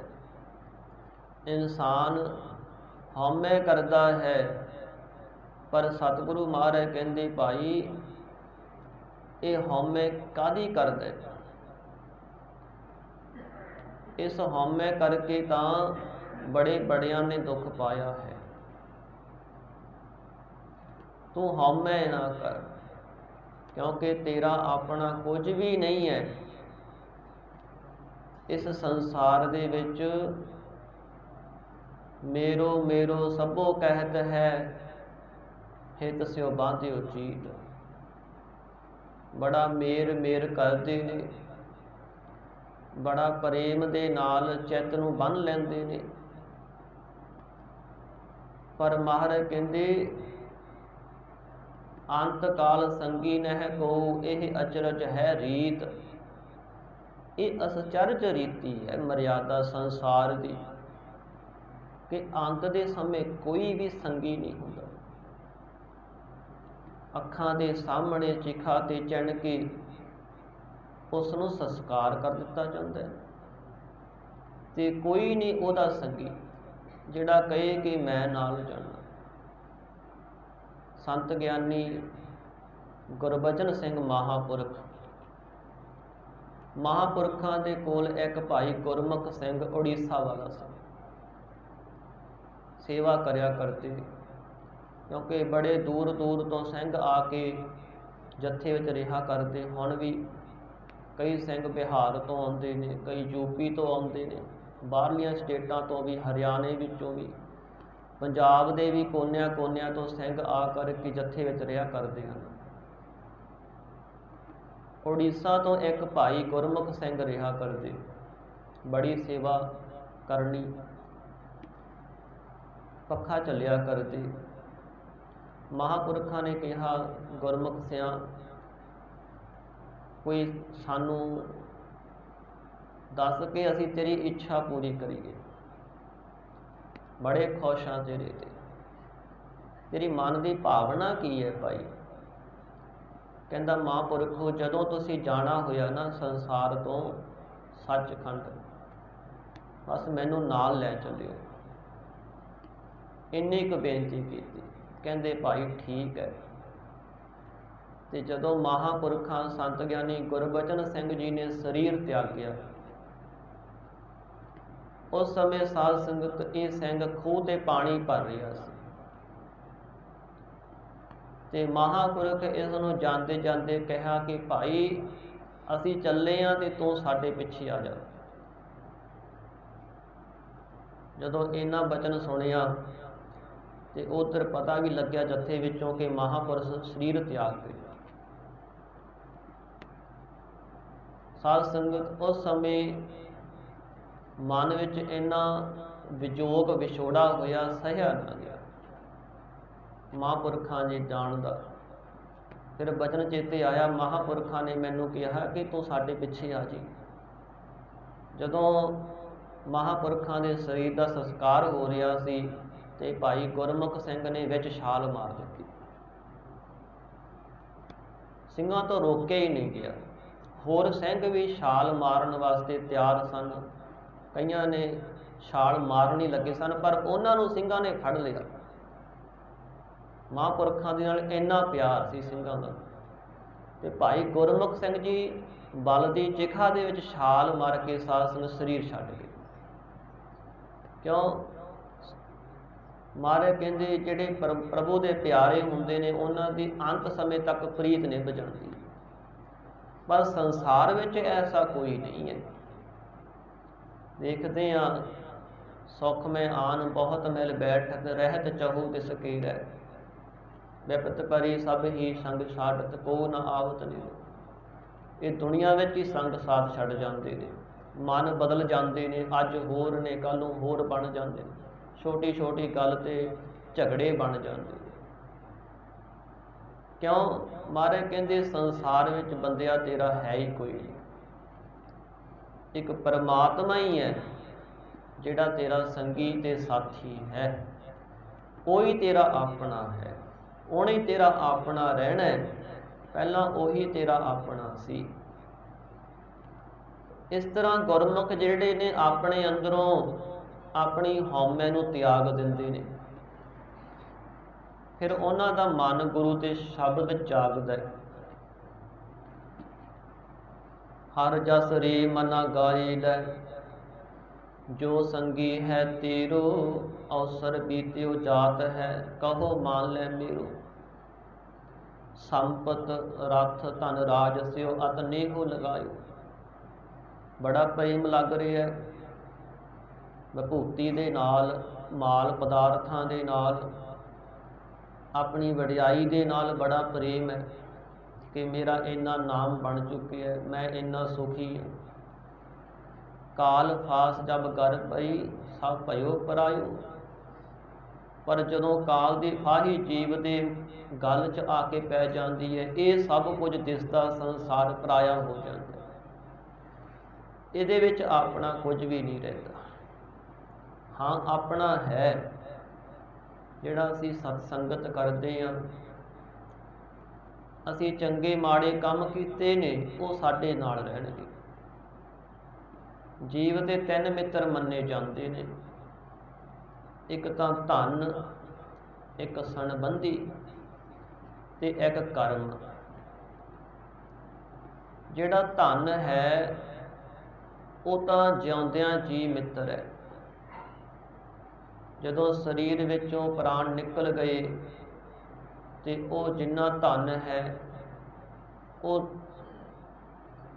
ਜਿਹੜੇ ਉਹਦੇ ਤੇ ਹੱਕ ਰੱਖਦੇ ਨੇ ਉਹਨਾਂ ਨੇ ਆਪਸ ਵਿੱਚ ਵਰਤਾ ਲੈਣਾ, ਵੰਡ ਲੈਣਾ। ਅੱਜ ਕੱਲ੍ਹ ਤਾਂ ਜਿਉਂਦੇ ਜੀ ਹੀ ਨਿਬੇੜ ਦਿੰਦੇ ਕੰਮ, ਕਹਿੰਦੇ ਬਾਬੇ ਦਾ ਕੋਈ ਪਤਾ ਨਹੀਂ, ਪਹਿਲਾਂ ਹੀ ਕੰਮ ਕਰ ਲਓ। ਇਸ ਤਰ੍ਹਾਂ ਧਨ ਦੀ ਹਾਲਤ ਹੈ। ਤੇ ਸੰਬੰਧੀ ਹਨ, ਉਹ ਜਿੰਨਾ ਸਮਾਂ ਸਰੀਰ ਹੁੰਦਾ ਉਹਨਾਂ ਸਮਾਂ ਸਾਡੇ ਮਿੱਤਰ ਨੇ ਭਾਈ। ਜਦੋਂ ਸਰੀਰ ਦਾ ਸੰਸਕਾਰ ਹੋ ਗਿਆ, ਫੁੱਲ ਪਾਏ ਗਏ, ਅੰਗੀਠਾ ਜਲ ਪ੍ਰਵਾਹ ਹੋ ਗਿਆ, ਤੇ ਉਹ ਸਾਰੇ ਫਿਰ ਆਪੋ ਆਪਣੇ ਕੰਮੀ ਧੰਦੀ ਲੱਗ ਜਾਂਦੇ। ਉਹਨਾਂ ਸਮਾਂ ਹੀ ਮਿੱਤਰ ਨੇ, ਜਦੋਂ ਸਰੀਰ ਦਾ ਸੰਸਕਾਰ ਹੁੰਦਾ, ਡੱਕੇ ਤੋੜ ਦਿੰਦੇ ਨੇ। ਇਹ ਹੁੰਦਾ ਹੈ ਨਾ, ਕਈ ਲੋਕ ਡੱਕੇ ਤੋੜ ਦਿੰਦੇ ਨੇ, ਕਹਿੰਦੇ ਨੇ ਜੱਤਰ ਆਇਆ ਤੱਤਰ ਗੱਛ, ਜਿੱਧਰੋਂ ਆਇਆ ਸੀ ਉੱਧਰ ਹੀ ਚਲਿਆ ਜਾਈਂ, ਸਾਡੇ ਘਰੇ ਕਿਤੇ ਪ੍ਰੇਤ ਬਣ ਕੇ ਨਾ ਜੀ। ਹੁਣ ਸਾਨੂੰ ਜੇ ਕੋਈ ਕਹਦੇ ਵੀ ਤੁਹਾਡਾ ਫਲਾਨਾ ਬਾਪੂ ਤੁਹਾਡੇ ਘਰੇ ਰਹਿੰਦਾ ਹੈ, ਤੇ ਮਨ 'ਚ ਹੀ ਭਰਮ ਬਣਿਆ ਰਹਿੰਦਾ ਵੀ ਬਾਪੂ ਕਿਉਂ ਆ ਗਿਆ, ਪ੍ਰੇਤ ਬਣਿਆ ਫਿਰਦਾ। ਸਾਡਾ ਫਲਾਨਾ ਉਹ ਪ੍ਰੇਤ ਬਣ ਕੇ ਰਹੀ ਜਾਂਦਾ, ਤੇ ਉਹਨੂੰ ਰਹਿਣ ਦਿੰਦੇ ਹੀ ਨਹੀਂ। ਕਹਿੰਦੇ ਬਾਬਿਆਂ ਕੋਲ ਜਾਓ, ਫਲਾਨੇ ਟੂਣੇ ਕਰਾ ਲਓ, ਇਹਨੂੰ ਕੱਢੋ ਘਰੋਂ। ਕਿਉਂ? ਕਿਉਂਕਿ ਉਹ ਸਰੀਰ ਤੱਕ ਹੀ ਸੰਬੰਧ ਸੀ, ਉਹ ਬਾਅਦ ਵਿੱਚ ਤਾਂ ਫਿਰ ਸਾਧ ਸੰਗ ਪ੍ਰੇਤ ਦਿਸਣ ਲੱਗ ਜਾਂਦਾ। ਇਹ ਗੁਰਬਾਣੀ ਸਾਨੂੰ ਕਹਿੰਦੀ ਹੈ, ਤਨ ਤੇ ਪ੍ਰਾਨ ਹੋਤ ਜਬ ਨਿਆਰੇ, ਟੇਰਤ ਪ੍ਰੇਤ ਪੁਕਾਰ। ਜਦੋਂ ਸਰੀਰ ਵਿੱਚੋਂ ਜੀਵ ਦੇ ਪ੍ਰਾਣ ਨਿਕਲ ਜਾਂਦੇ ਨੇ, ਉਹਨੂੰ ਦੇਖ ਕੇ ਪ੍ਰੇਤ ਹੀ ਸਮਝੀ ਜਾਂਦੇ। ਟੇਰਤ ਕਹਿੰਦੇ ਨੇ ਦੇਖਣਾ, ਦੇਖ ਕੇ ਕਹਿੰਦੇ ਨੇ ਵੀ ਪ੍ਰੇਤ ਬਣ ਗਿਆ, ਹੁਣ ਇਕੱਲੇ ਕੋਲ ਪਿਆ ਨਹੀਂ ਜਾਣਾ। ਇਹ ਤਾਂ 2 ਮਿੱਤਰ ਨੇ, ਤੀਜਾ ਮਿੱਤਰ ਹੈ ਕਰਮ। ਅਮਲ ਜੇ ਕੀਤੇ ਦੁਨੀ ਵਿੱਚ ਦਰਗਹਿ ਆਏ ਕਾ। ਜਿਹੜੇ ਚੰਗੇ ਮਾੜੇ ਜੀਵ ਕਰਮ ਕਰਦਾ ਹੈ ਉਹ ਇਹਦੇ ਨਾਲ ਚੱਲਦੇ ਨੇ। ਜਿੰਨਾ ਸਮਾਂ ਆਪਣਾ ਫਲ ਦੇ ਨਾ ਦੇਣ ਉਹਨਾਂ ਸਮਾਂ ਮਿਟਦੇ ਨਹੀਂ। ਜੇ ਚੰਗੇ ਕਰਮ ਆਪਣਾ ਫਲ ਨਾ ਦੇਣ ਤੇ ਇਹ ਮਿਟਦੇ ਨਹੀਂ। ਪਾਪ ਕਰਮ ਆਪਣਾ ਫਲ ਨਾ ਦੇਣ ਤਾਂ ਮਿਟਦੇ ਨਹੀਂ। ਪਰ ਸਾਧ ਸੰਗਤ ਇਹ ਮਿਟਦੇ ਹਨ ਗੁਰੂ ਦੀ ਕਿਰਪਾ ਦੇ ਨਾਲ। ਮਿਟ ਜਾਂਦੇ ਨੇ ਕਿਉਂਕਿ ਗੁਰੂ ਜਨਮਾਂ ਜਨਮਾਂ ਦੇ ਲੇਖੇ ਪਾੜ ਦਿੰਦਾ ਹੈ। ਇਹ ਜੀਵ ਗੁਰੂ ਤੱਕ ਪਹੁੰਚਦਾ ਹੀ ਨਹੀਂ। ਗੁਰੂ ਨਾਲ ਇਹਦੇ ਅੰਦਰ ਦਾ ਮੇਲ ਹੀ ਨਹੀਂ ਹੁੰਦਾ। ਇਹ ਤਾਂ ਬਾਹਰ ਬਾਹਰ ਘੁੰਮੀ ਜਾਂਦਾ ਹੈ ਤੇ ਬਾਹਰ ਬਾਹਰ ਇਹਦੇ ਕੋਲੋਂ ਚੰਗੇ ਮਾੜੇ ਕੰਮ ਹੁੰਦੇ ਨੇ ਹੰਗਤਾ ਦੇ ਵਿੱਚ, ਹਉਮੈ ਦੇ ਵਿੱਚ। ਉਹ ਹਉਮੈ ਹੀ ਦੁੱਖ ਦਾ ਕਾਰਨ ਹੈ। ਜਦੋਂ ਗੁਰੂ ਨਾਲ ਜੁੜਾਂਗੇ ਇਹ ਹਉਮੈ ਮਿਟ ਜਾਵੇਗੀ, ਹਉਮੈ ਅੰਦਰੋਂ ਨਿਕਲ ਜਾਵੇਗੀ, ਧੋਤੀ ਜਾਵੇਗੀ ਤੇ ਕਰਮ ਵੀ ਧੋਤੇ ਜਾਣੇ ਹਨ। ਇਸ ਲਈ ਜਿਹੜੇ ਗੁਰਮੁਖ ਨੇ ਗੁਰ ਸ਼ਬਦੀ ਵਿੱਚੋ ਹਉਮੈ ਖੋਏ, ਗੁਰੂ ਦੇ ਸ਼ਬਦ ਦਾ ਅਭਿਆਸ ਕਰਦਿਆਂ ਕਰਦਿਆਂ ਆਪਣੇ ਅੰਦਰੋਂ ਹਉਮੈ ਨੂੰ ਗਵਾ ਦਿੰਦੇ ਨੇ। ਜਿਹੜੀ ਸੰਸਾਰਾਕਾਰ ਬਿਰਤੀ ਹੈ ਉਹ ਨਾਸ ਹੋ ਜਾਂਦੀ ਹੈ। ਜਿਹੜੀ ਸੰਸਾਰੀ ਸੋਚ ਹੈ ਨਾ ਸਾਡੇ ਅੰਦਰ, ਕਿਉਂਕਿ ਸਾਡਾ ਮਨ ਕੁਝ ਦਾ ਕੁਝ ਕਰਦਾ ਹੀ ਰਹਿੰਦਾ ਹੈ। ਇਹਨੇ ਤੋਏ ਫਿਰਦੇ ਰਹਿਣਾ ਬਸ। ਰਾਤ ਨੂੰ ਸੁੱਤੇ ਪਿਆਂ ਸੁਪਨਿਆਂ ਵਿੱਚ ਤੁਰਦਾ ਫਿਰਦਾ ਰਹਿੰਦਾ ਹੈ। ਜਦੋਂ ਗੁਰੂ ਦੀ ਸ਼ਰਨ ਵਿੱਚ ਆ ਗਏ ਤਾਂ ਇਹਦਾ ਇਹ ਤੋਰਾ ਫੇਰਾ ਘਟ ਜਾਂਦਾ ਹੈ। ਜਾਂ ਕਹਿ ਲਈਏ ਵੀ ਇਹ ਤੁਰਦਾ ਫਿਰਦਾ ਤਾਂ ਰਹਿੰਦਾ ਹੈ ਪਰ ਇਹਦੀ ਥਾਂ ਬਦਲ ਜਾਂਦੀ ਹੈ। ਫਿਰ ਇਹ ਈਰਖਾ ਵਿੱਚ, ਮਮਤਾ ਵਿੱਚ, ਵਿਕਾਰਾਂ ਵਿੱਚ ਸੋਚਦਾ ਨਹੀਂ। ਇਹ ਗੁਰੂ ਦੇ ਸ਼ਬਦ 'ਚ ਜਾਗ ਪੈਂਦਾ ਹੈ ਤੇ ਫਿਰ ਇਹਦੀ ਚਿਤਵਣੀ ਸ਼ੁੱਧ ਹੋ ਜਾਂਦੀ ਹੈ। ਜਿਹੜਾ ਇਹਦਾ ਚੇਤੇ ਕਰਨਾ ਹੈ ਉਹ ਸ਼ੁੱਧ ਹੋ ਜਾਂਦਾ। ਜਿਵੇਂ ਉਹ ਗੁਰਮੁਖ ਬਾਹਰੋਂ ਜੀਵਨ ਉਹਨਾਂ ਦਾ ਸਵਾਰਿਆ ਜਾਂਦਾ ਹੈ, ਉਹਨਾਂ ਦੀ ਸੁਰਤ ਵੀ ਸਵਾਰੀ ਜਾਂਦੀ। ਉਹਨੂੰ ਕਹਿੰਦੇ ਨੇ ਆਤਮ ਵਿਸ਼ੈਣੀ ਬੁੱਧੀ। ਉਹਨਾਂ ਨੂੰ ਆਤਮ ਵਿਸ਼ੈਣੀ ਬੁੱਧੀ ਪ੍ਰਾਪਤ ਹੋ ਜਾਂਦੀ। ਭਗਤ ਕਬੀਰ ਜੀ ਕਹਿੰਦੇ, ਕਬੀਰ ਮੇਰੀ ਬੁੱਧ ਕੋ ਜਮ ਨਾ ਕਰੇ ਤਿਰਸਕਾਰ। ਕਹਿੰਦੇ ਹੁਣ ਮੇਰੀ ਬੁੱਧੀ ਦੇ ਤਾਈਂ ਇਹ ਜਮ ਵੀ ਸਵੀਕਾਰ ਨਹੀਂ ਕਰਦਾ। ਕਿਉਂ? ਪਹਿਲਾਂ ਜਿਹੜੀ ਬੁੱਧੀ ਸੀ, ਮੇਰੀ ਮੱਤ ਸੀ, ਉਹ ਸੀ ਸੰਸਾਰੀ ਕੰਮਾਂ ਧੰਦਿਆਂ ਵਾਲੀ, ਵੈਰ ਵਿਰੋਧ ਵਾਲੀ, ਰਾਗ ਦਵੈਖ ਵਾਲੀ। ਪਰ ਗੁਰੂ ਦੇ ਨਾਲ ਜੁੜ ਕੇ ਭਗਤੀ ਕਰਨ ਕਰਕੇ ਉਹ ਸੰਸਾਰੀ ਬਿਰਤੀ ਖਤਮ ਹੋ ਗਈ। ਹੁਣ ਇਹ ਨਾਮ ਸਿਮਰਨ ਵਾਲੀ, ਪ੍ਰਭੂ ਪਿਆਰਿਆਂ ਦੇ ਪ੍ਰੇਮ ਵਾਲੀ ਬਣ ਗਈ ਤੇ ਇਹ ਬਿਰਤੀ ਨੂੰ ਜਮ ਸਵੀਕਾਰ ਹੀ ਨਹੀਂ ਕਰਦਾ। ਕਿਉਂਕਿ ਜਮ ਨੇ ਤਾਂ ਉਹਨਾਂ ਕੋਲੋਂ ਲੇਖਾ ਲੈਣਾ ਜਿਹੜੇ ਵਿਗੜੇ ਹੋਏ ਨੇ, ਜਿਹੜੇ ਭੁੱਲੇ ਹੋਏ ਨੇ, ਜਿਹੜੇ ਪ੍ਰਭੂ ਦੀ ਯਾਦ ਵਿੱਚ ਜੁੜ ਜਾਂਦੇ ਨੇ। ਜਮ ਉਹਨਾਂ ਨੂੰ ਦੇਖਦਾ ਵੀ ਨਹੀਂ ਹੈ। ਇਸ ਲਈ ਸਾਨੂੰ ਵਾਰ-ਵਾਰ ਸਮਝਾਉਂਦੇ ਨੇ ਮਹਾਰਾਜ, ਹਰ ਜਸ ਰੇ ਮਨਾ ਗਾਏ ਲੈ ਜੋ ਸੰਗੀ ਹੈ ਤੇਰੋ। ਇਹ ਤੇਰਾ ਸੰਗੀ ਹੈ ਭਾਈ, ਇਹਨੇ ਤੇਰੇ ਹਰ ਸਮੇਂ ਨਾਲ ਰਹਿਣਾ, ਤੈਨੂੰ ਜਗਾਉਣਾ ਹੈ। ਵਾਹਿਗੁਰੂ ਦਾ ਜਸ ਕਰਿਆ ਕਰ। ਜਿਹੜੇ ਗੁਰਮੁਖ ਹਨ ਉਹ ਆਪਣੇ ਅੰਦਰੋਂ ਹਉਮੈ ਨੂੰ ਧੋ ਦਿੰਦੇ ਨੇ। ਹਉਮੈ ਵਿੱਚ ਉਹਨਾਂ ਦਾ ਮਨ ਭੁੱਲਦਾ ਨਹੀਂ ਹੈ, ਹਰ ਸਮੇਂ ਜਾਗਦਾ ਰਹਿੰਦਾ, ਸੁਚੇਤ ਰਹਿੰਦਾ। ਇਸ ਤਰ੍ਹਾਂ ਆਪਣੇ ਅੰਦਰੋਂ ਗੁਰਮੁਖਾਂ ਨੇ ਹਉਮੈ ਨੂੰ ਗਵਾ ਦੇਣਾ ਕੀਤਾ। ਹਰ ਜੀਉ ਆਪ ਵਸੈ ਮਨ ਆਏ। ਤੇ ਮਹਾਰਾਜ ਕਹਿੰਦੇ ਉੱਥੇ ਹੁੰਦਾ ਕੀ ਹੈ? ਜਿੱਥੇ ਹਉਮੈ ਨਹੀਂ ਰਹੀ ਉੱਥੇ ਹਰੀ ਪਰਮਾਤਮਾ ਆਪ ਉਹਨਾਂ ਗੁਰਮੁਖਾਂ ਦੇ ਹਿਰਦੇ ਵਿੱਚ ਆ ਕੇ ਵਸ ਜਾਂਦਾ ਹੈ। ਭਗਤ ਨਾਮਦੇਵ ਜੀ ਜਦੋਂ ਉਹਨਾਂ ਨੂੰ ਰਾਜੇ ਨੇ ਕਿਹਾ ਵੀ ਗਊ ਜਿਉਂਦੀ ਕਰ ਦੇ, ਕਹਿੰਦੇ ਰਾਜਨ ਮੇਰਾ ਕੀਆ ਕਛੂ ਨਾ ਹੋਏ, ਕਰ ਹੈ ਰਾਮ ਹੋਏ ਹੈ ਸੋਏ। ਮੈਂ ਕੁਝ ਨਹੀਂ ਕਰਦਾ, ਆ ਮੇਰਾ ਆਪਣਾ ਹੈ ਹੀ ਨਹੀਂ ਕੁਝ,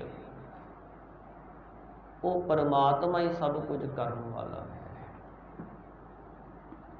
ਸਾਧ ਸੰਗਤ ਬੜੇ ਬੜੇ ਭਗਤ ਮਹਾਂਪੁਰਖ ਲਿਖੇ ਹੋਏ ਨੇ, ਉਹਨਾਂ ਦਾ ਇਤਿਹਾਸ ਪੜ੍ਹਦੇ ਰਹੀਏ ਤਾਂ ਕੁਝ ਨਾ ਕੁਝ ਮਿਲਦਾ ਰਹਿੰਦਾ ਹੈ। ਮਨਸੂਰ ਨੂੰ ਸੂਲੀ ਤੇ ਚਾੜਿਆ ਗਿਆ ਸੀ। ਉਹਦਾ ਕਾਰਨ ਕੀ ਸੀ? ਇਸ ਨੇ ਕਿਹਾ ਸੀ ਕਿ ਹੱਕ ਸੱਚ,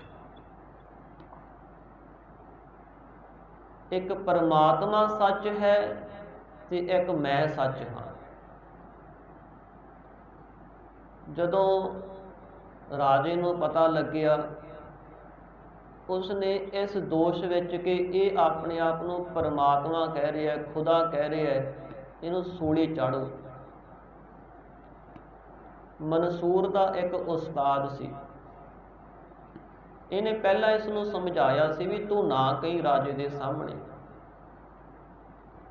ਪਰ ਸਮਾਂ ਹੀ ਐਸਾ ਬਣਿਆ ਇਹਦੇ ਮੂੰਹ ਚੋਂ ਫੇਰ ਨਿਕਲ ਗਿਆ। ਤੇ ਉਸ ਸਮੇਂ ਇਹਦਾ ਉਸਤਾਦ ਕਹਿਣ ਲੱਗਿਆ ਵੀ ਤੂੰ, ਜਦੋਂ ਤੈਨੂੰ ਮੈਂ ਰੋਕਿਆ ਸੀ ਵੀ ਨਹੀਂ ਕਹਿਣਾ, ਤੂੰ ਕਿਉਂ ਕਹਿ ਰਿਹਾ?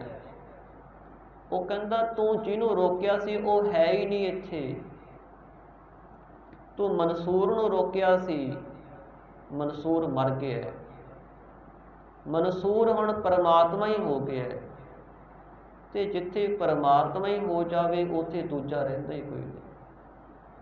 ਤੂੰ ਭਾਵੇਂ ਮੈਨੂੰ ਇੱਕ ਵਾਰ ਰੋਕ, ਭਾਵੇਂ 100 ਵਾਰ ਰੋਕ, ਪਰ ਮੇਰੀ ਰਸਨਾ ਤੋਂ ਉਸ ਪਰਮਾਤਮਾ ਦਾ ਨਾਮ ਨਹੀਂ ਰੁਕੇਗਾ। ਉਹ ਪਰਮਾਤਮਾ ਦਾ ਸਰੂਪ ਹੀ ਹੋ ਜਾਂਦੇ ਨੇ ਗੁਰਮੁਖ। ਕਿਉਂ? ਉਹਨਾਂ ਦੇ ਹਿਰਦੇ ਵਿੱਚ ਆਪ ਵਾਹਿਗੁਰੂ ਆ ਕਰਕੇ ਵਸ ਜਾਂਦਾ ਹੈ। ਜਿੱਥੇ ਮਹਾਰਾਜ ਕਹਿੰਦੇ ਹਉਮੈ ਨਾਵੈ ਨਾਲ ਵਿਰੋਧ ਹੈ, ਦੋਏ ਨਾ ਵਸੈ ਇੱਕ ਥਾਏ, ਹਉਮੈ ਵਿੱਚ ਸੇਵਾ ਨਾ ਹੋਵਈ ਤਾਂ ਮਨ ਬਿਰਥਾ ਜਾਏ। ਹਉਮੈ ਵਿੱਚ ਸੇਵਾ ਨਹੀਂ ਹੋ ਸਕਦੀ, ਸਭ ਕੁਝ ਕੀਤਾ ਵਿਅਰਥ ਹੋ ਜਾਵੇਗਾ। ਫਿਰ ਕੀ ਕਰੀਏ? ਹੁਕਮ ਮੰਨਹਿ ਤਾਂ ਹਰ ਮਿਲੈ, ਤਾਂ ਹਉਮੈ ਵਿੱਚ ਹੋ ਜਾਏ, ਤੂੰ ਹੁਕਮ ਮੰਨਣਾ ਸ਼ੁਰੂ ਕਰ ਦੇ, ਤੈਨੂੰ ਪਰਮਾਤਮਾ ਮਿਲ ਜਾਵੇਗਾ। ਇੱਕ ਨੌਕਰ ਜੇ ਉਹ ਆਪਣੇ ਮਾਲਕ ਦਾ ਹੁਕਮ ਮੰਨਦਾ ਰਹੇ, ਵਫਾਦਾਰ ਬਣ ਜੇ, ਤਾਂ ਮਾਲਕ ਆਪਣੇ ਨੌਕਰ ਨੂੰ ਆਪਣੇ ਗੁੱਝੇ ਭੇਦ ਵੀ ਦੱਸਣ ਲੱਗ ਜਾਂਦਾ ਹੈ ਵੀ ਮੈਂ ਆਏ ਕਰਦਾ ਰਿਹਾ, ਉਹਦੇ ਨਾਲ ਮਿੱਤਰਤਾ ਪਾ ਲੈਂਦਾ ਹੈ। ਇਹ ਕੁਦਰਤੀ ਹੈ, ਉਹਦੀ ਇਮਾਨਦਾਰੀ ਤੇ ਇੰਨਾ ਖੁਸ਼ ਹੋ ਜਾਂਦਾ ਹੈ ਮਾਲਕ।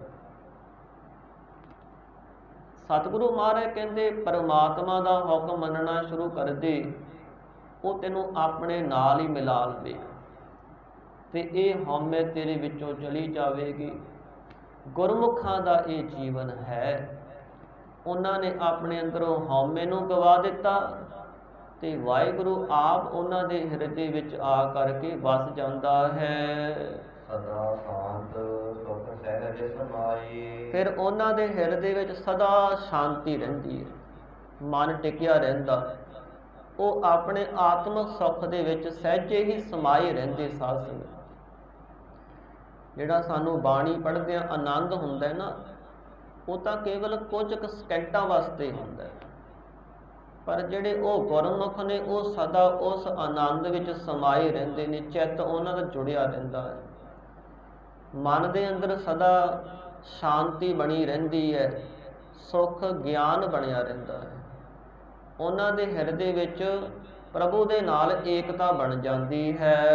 ਸਾਚ ਰਤੇ ਤੈਨ ਸਾਧ ਪਸੰਦ, ਜਿਹੜੇ ਸੱਚ ਦੇ ਨਾਲ ਮਿਲੇ ਹੋਏ ਨੇ, ਸਤਿਗੁਰੂ ਕਹਿੰਦੇ ਭਾਈ ਉਹਨਾਂ ਦੇ ਮਨ ਵਿੱਚ ਸਦਾ ਹੀ ਬਸੰਤ ਹੈ।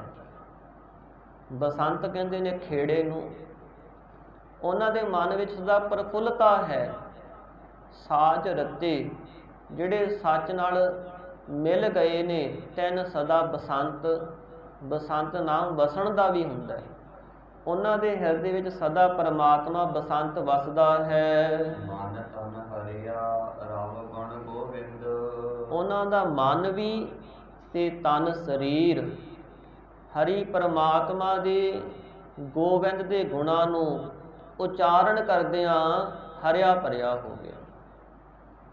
ਮਨ ਵੀ ਰਸ ਦੇ ਨਾਲ ਭਰ ਜਾਂਦਾ ਹੈ, ਮਨ ਵਿੱਚ ਗੁਣ ਆ ਕੇ ਵਸ ਜਾਂਦੇ, ਸਰੀਰ ਦੇ ਕਰਮ ਸ਼ੁੱਧ ਹੋ ਜਾਂਦੇ ਨੇ। ਉਹਨਾਂ ਦਾ ਸਰੀਰ ਵੀ ਹਰ ਸਮੇਂ ਉਦਮ ਕਰਦਾ ਰਹਿੰਦਾ ਹੈ, ਸੁਤੇ ਹੀ ਪਰਮਾਤਮਾ ਦੀ ਯਾਦ ਵਿੱਚ ਜੁੜਿਆ ਰਹਿੰਦਾ ਹੈ।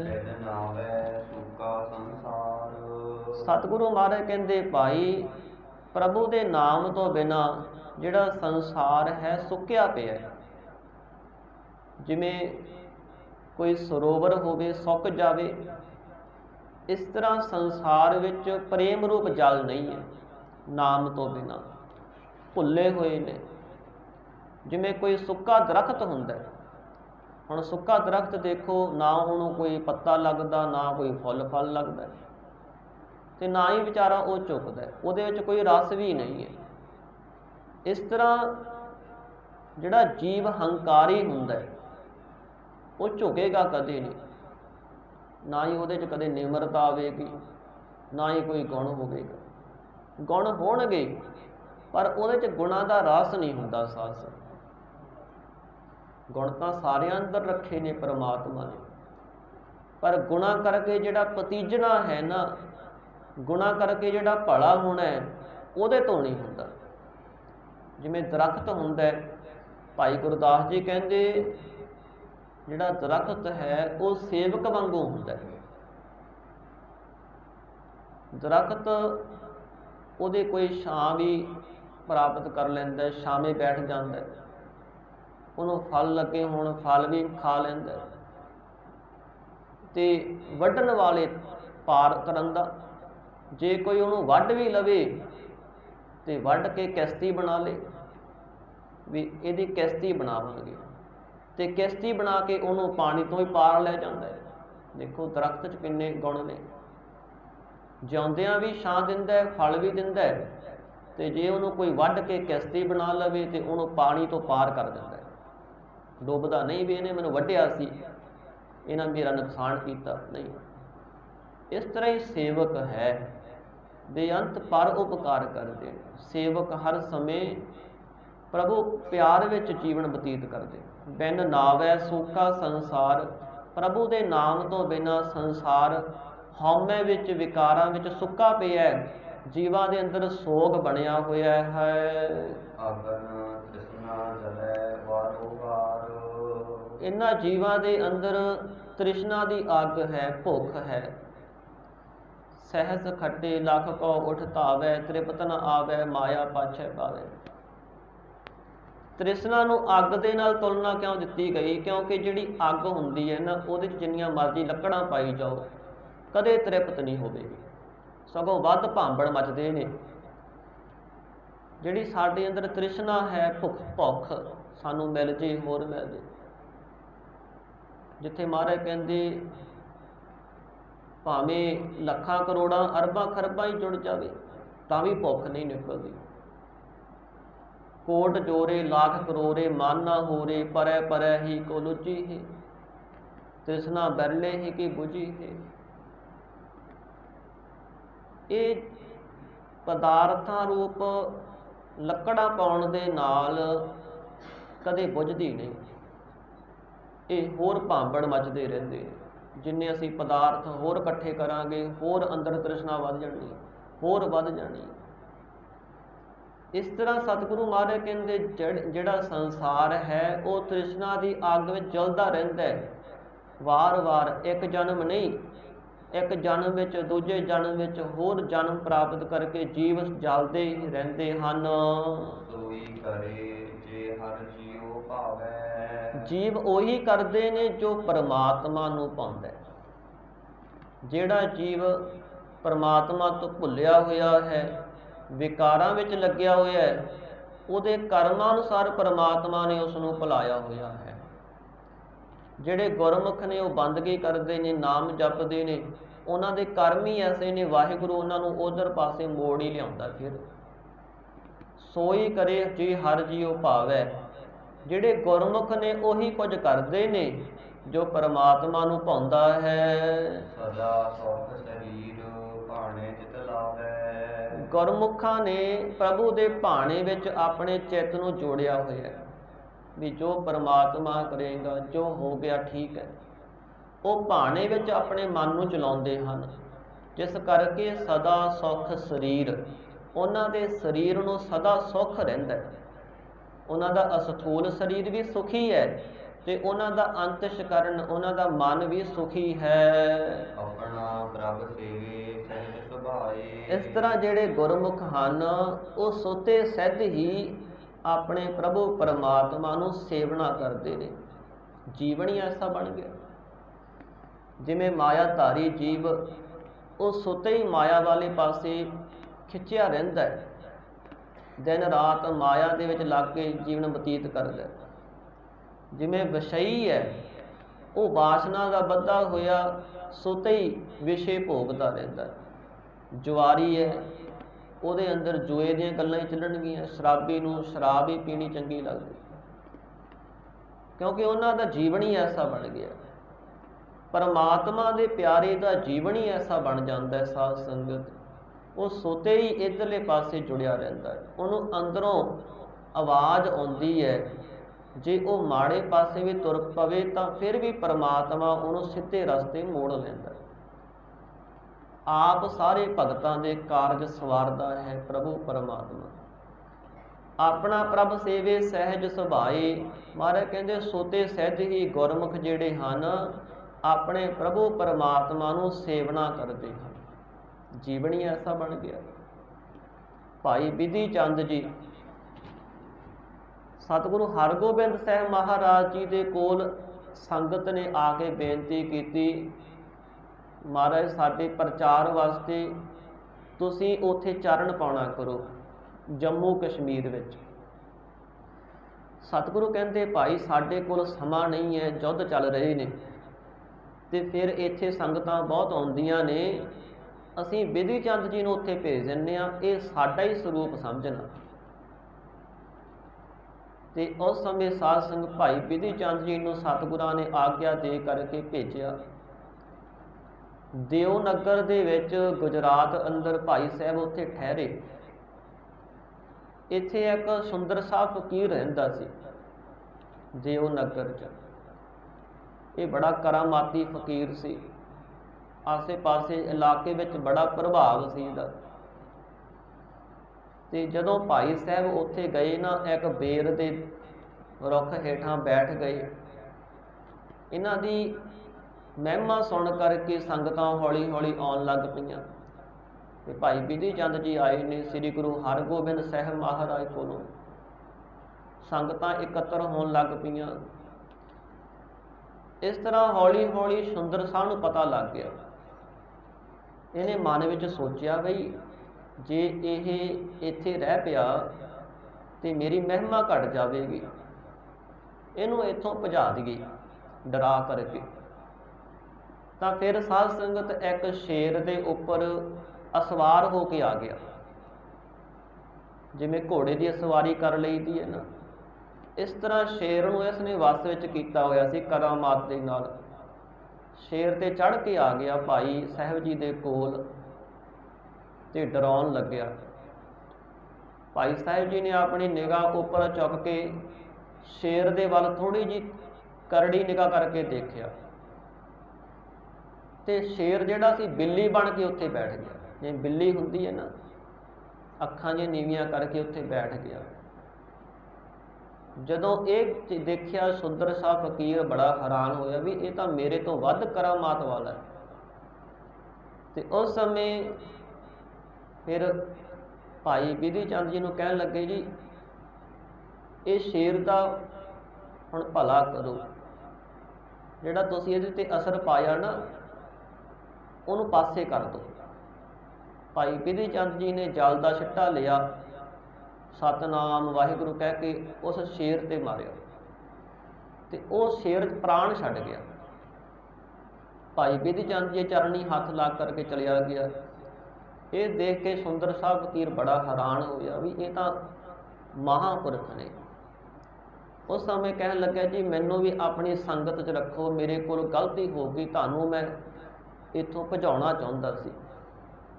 ਭਾਈ ਸਾਹਿਬ ਜੀ ਕਹਿੰਦੇ ਭਾਈ ਤੂੰ ਪੀਰ ਹੈ ਤੇ ਪੀਰਾਂ ਵਾਲੇ ਕੰਮ ਕਰਿਆ ਕਰ, ਪ੍ਰਭੂ ਨੂੰ ਯਾਦ ਕਰਿਆ ਕਰ, ਸਿਮਰਨ ਕਰਿਆ ਕਰ, ਹੰਕਾਰ ਨਹੀਂ ਕਰੀਦਾ। ਤੇ ਉਸ ਸਮੇਂ ਸੁੰਦਰ ਸਾਹਿਬ ਫਕੀਰ ਕਹਿਣ ਲੱਗਿਆ ਫਿਰ ਮੈਂ ਚਾਹੁੰਦਾ ਵੀ ਆਪਾਂ ਸਰੀਰ ਇਕੱਠੇ ਛੱਡੀਏ, ਜਦੋਂ ਤੁਸੀਂ ਸੱਚਖੰਡ ਜਾਣਾ ਹੋਇਆ ਨਾ ਮੈਨੂੰ ਵੀ ਨਾਲ ਲੈ ਕੇ ਜਾਇਓ। ਤਾਂ ਉਸ ਸਮੇਂ ਸਾਧ ਸੰਗ ਭਾਈ ਬਿਧੀ ਚੰਦ ਜੀ ਨੇ ਆਪਣੀ ਅੰਤਰਜਾਮਤਾ ਨਾਲ ਦੇਖਿਆ ਵੀ ਸਾਡਾ ਸਰੀਰ ਇਸ ਫਕੀਰ ਦੇ ਨਾਲ ਹੀ ਛੁੱਟਣਾ ਹੈ। ਫਿਰ ਵਾਅਦਾ ਕੀਤਾ ਵੀ ਅਸੀਂ ਕੋਈ ਨਾ ਜਦੋਂ ਤੂੰ ਸਰੀਰ ਛੱਡਣਾ ਹੋਇਆ ਇੱਥੇ ਆਵਾਂਗੇ। ਤੇ ਭਾਈ ਬਿਧੀ ਚੰਦ ਜੀ ਨੇ ਤੇ ਇਸ ਫਕੀਰ ਨੇ ਦੋਵਾਂ ਨੇ ਇਕੱਠਾ ਸਰੀਰ ਛੱਡਿਆ ਸੀ, ਦੋਵਾਂ ਨੇ ਗੁਜਰਾਤ 'ਚ। ਇਸ ਤਰ੍ਹਾਂ ਮਹਾਰਾਜ ਕਹਿੰਦੇ ਜਿਹੜੇ ਪ੍ਰਭੂ ਦੇ ਪਿਆਰੇ ਨੇ ਨਾ ਜਿੱਥੇ ਵੀ ਜਾਂਦੇ ਨੇ ਉਹਨਾਂ ਦੀ ਮਹਿਮਾ ਵਡਿਆਈ ਬਣੀ ਰਹਿੰਦੀ ਹੈ।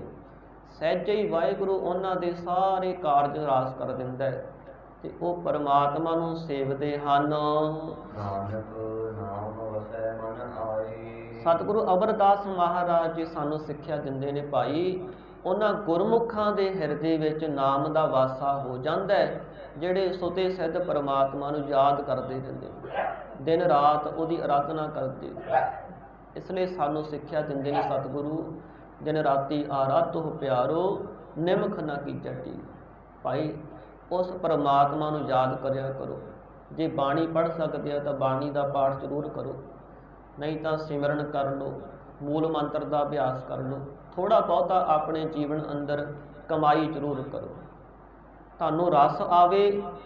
ਔਰ ਜਦੋਂ ਮਨ ਟਿਕਣ ਲੱਗ ਪਿਆ ਫਿਰ ਮਨ ਦੀ ਭੁੱਖ ਬਣ ਜਾਂਦੀ, ਪ੍ਰਭੂ ਦਾ ਸਿਮਰਨ ਮਨ ਦੀ ਭੁੱਖ ਬਣ ਜਾਂਦੀ ਹੈ। ਫਿਰ ਮਨ ਆਪਣੇ ਸਰੂਪ ਨੂੰ ਪਛਾਣਦਾ ਹੈ ਔਰ ਇਹੀ ਅਸਲ ਸੁੱਖ ਹੈ, ਇਹੀ ਸਾਡੇ ਜਨਮ ਦਾ ਲਾਭ ਹੈ। ਸਤਿਗੁਰੂ ਮਹਾਰਾਜ ਸਾਰਿਆਂ ਤੇ ਕਿਰਪਾ ਰਹਿਮਤ ਕਰਨ। ਸਮਾਪਤੀ ਹੈ ਹੋਈਆਂ ਭੁੱਲਾਂ ਚੁੱਕਾਂ ਦੀ। ਗੁਰੂ ਰੂਪ ਖਾਲਸਾ ਸਾਧ ਸੰਗਤ ਮਾਫੀ ਬਖਸ਼ਦੇ ਨੇ, ਅੱਗੇ ਵਾਸਤੇ ਸੁਬਤ ਬਖਸ਼ਣੀ ਜੀ। ਸੋਈ ਕਰੇ ਜੇ ਹਰ ਜੀਉ ਭਾਵੈ, ਸਦਾ ਸੁਖ ਸਰੀਰ ਭਾਣੇ ਚਿਤ ਲਾਵੈ। ਆਪਣਾ ਪ੍ਰਭ ਸੇਵੀ ਸਹਿਜ ਸੁਭਾਏ, ਨਾਨਕ ਨਾਮ ਵਸੈ ਮਨ ਆਏ। ਵਾਹਿਗੁਰੂ ਜੀ ਕਾ ਖਾਲਸਾ